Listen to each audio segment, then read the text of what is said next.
Hey everybody, welcome to episode 24 of the Ask the Agent show. Today we're going to be talking about which remodels will help you sell your home.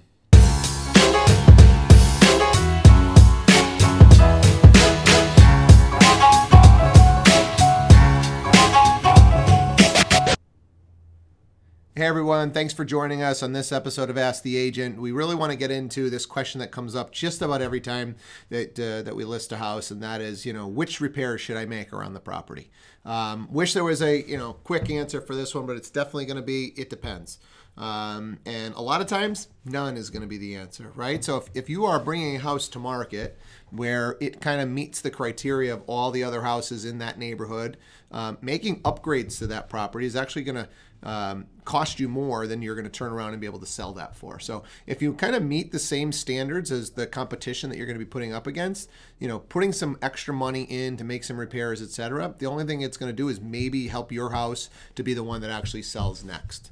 Okay, but let's assume that there is some work to be done. I think curb appeal is obviously going to be one of the things that you should spend some money on. A lot of people are going to take a drive by the neighborhood, feel it out a little bit. So if you could spruce up that curb appeal, that's one of the first things that I'm going to recommend to my clients, so that because before they even get into your house, that may be one of the places that they're going to check out and just see what that looks like. Once we're inside the property, I think the biggest thing that you can do is actually just declutter. It's not even going to cost you anything but your time and effort to get that property looking as good as it can. Maybe moving the furniture around, etc. Spending some money on a stager to make sure, if that's not your thing, of where we can kind of put the stuff to make the space feel the most relevant that we can for each room. Okay, so now we've got the outside looking good. We've decluttered inside. A fresh coat of paint is going to go a long way, and this is something that you can do really on the cheap. This is not going to be big money dollars because a lot of the big ticket items, as we're going to discuss, you're not going to see a big return on. Okay, so declutter, put some fresh paint up. Now we can start to talk about some renovations. And we'll start just with repairs. Obviously, if there's stuff that doesn't work, we want to get that stuff fixed before we're going to go and do some major remodels, because if the home inspector comes through and only finds a couple of things, it shows that the house has been well maintained, and is going to give that buyer just a kind of a more confidence that there's not going to be things that are going to spring up over time.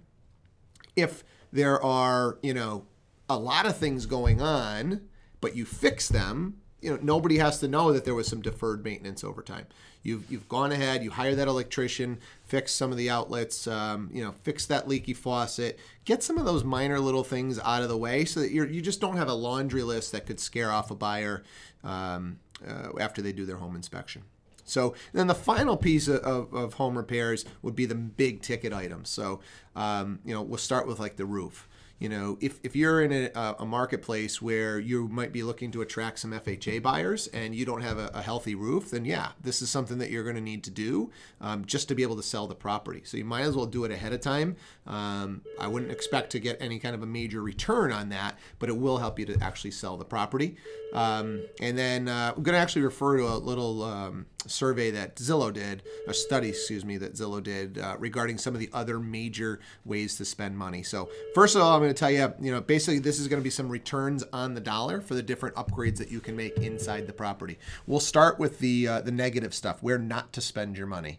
Number one place not to spend your money would be on a basement or major kitchen remodel. You're getting about 50 cents on the dollar. You walk into a seller's home, they've done an amazing job with this finished basement. They spent $30,000 getting it redone, and they're probably going to get a return around 15 grand for something like that. Same thing with the kitchen. You guys have all seen it. You go in, they've got the soft close drawers, and they got the fancy crown molding and some exotic granite, and they spent $75,000 redoing this kitchen. The average buyer is just not going to appreciate all those little extra upgrades that they've made. So 50 cents on the dollar on that stuff. The next place not to is a major bathroom remodel. You're getting about 87 cents on the dollar back there. We'll get into some of the positive stuff. Kind of dollar for dollar stuff is window replacements and additions, so adding additional square footage. And then the biggest one that they came out with in their study was a minor bathroom remodel. So fixing that small little bath, They found $1.71 for every dollar spent. So I hope you guys get a little bit out of this when you're talking to your sellers about some of the stuff that they should or shouldn't do prior to bringing that house to market. Obviously, every single house is unique, and the competition is going to play the biggest role in what you got to do. But a lot of these big major remodels actually not going to return even dollar to dollar. So, hey, we'll see you guys next week. Thanks for joining us.